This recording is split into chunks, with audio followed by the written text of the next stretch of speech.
To news hour. భారత ప్రధాని నరేంద్ర మోడీ శ్రీశైలం యాత్ర ఆధ్యాత్మిక వైభవానికి ప్రతిరూపంగా నిలిచింది. శ్రీగిరి పర్వతం భక్తి రసంతో నిండిపోయింది. మార్గమంతా కూడా కాషాయ సముద్రమైంది. దాదాపు 8,000 మంది శివ సేవకులు హరహర మహాదేవ అన్న నినాదాలతో ప్రధానమంత్రికి ఘన స్వాగతం పలికారు. శివ పంచాక్షరి నామ పలుకులతో శ్రీశైలం కొండలు సాక్షాత్ కైలాసాన్ని మరిపించి భూ కైలాస్గా విరాజిల్లింది.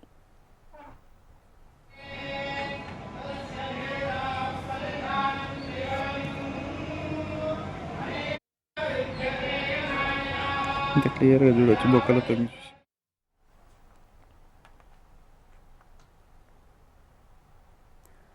బ్రహ్మరంభ గెస్ట్ హౌస్ నుంచి బయలుదేరిన ప్రధానికి దేవస్థానం ప్రధాన ద్వారం వద్ద వేద పండితుల వేద ఘోషాల మధ్య పూర్ణ కుంభంతో ఘన స్వాగతం పలికారు.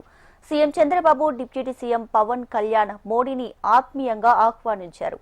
వేద మంత్రాల నడుమ స్వచ్ఛమైన విభూతితో పాటు కుంకుమ ధారణ చేసి ప్రధానిని ఆలయ అంతర్భాగానికి ఆహ్వానం పలికారు.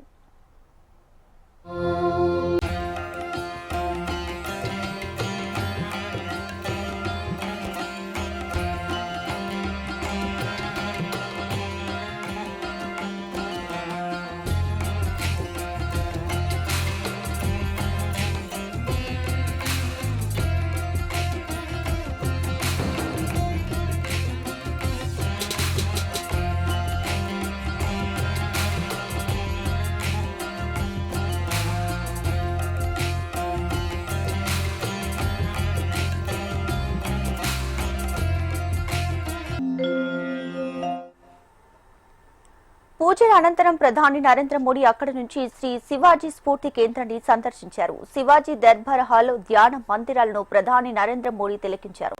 ప్రధానితో పాటు CM Chandrababu, deputy CM Pawan Kalyan కూడా శివాజీ స్ఫూర్తి కేంద్రాన్ని సందర్శించారు.